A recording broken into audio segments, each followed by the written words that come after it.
If your Xbox One controller is blinking, try these methods to fix the issue.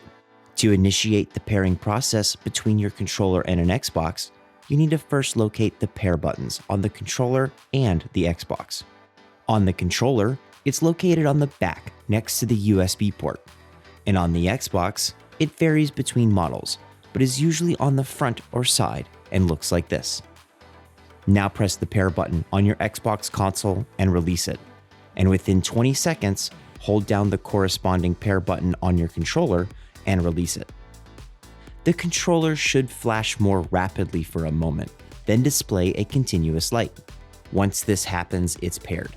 You can also pair it with your console by connecting it via a micro USB cable.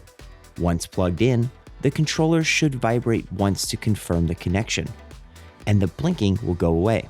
Now when you disconnect it from the micro USB connection, it will also be synced wirelessly. Another issue could be your batteries might be dying or are dead already and need to be replaced. Pop open the back and replace the AA batteries with a fresh set. Your Xbox might be the problem, and a reset could fix the issue.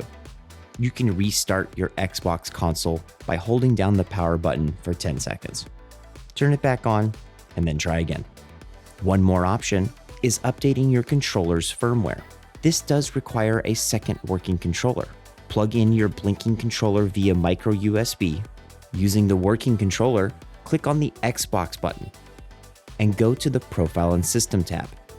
Then Settings. Then go to Devices and Connections. Then Accessories. Find the controller that is plugged in. Click on the 3 dots.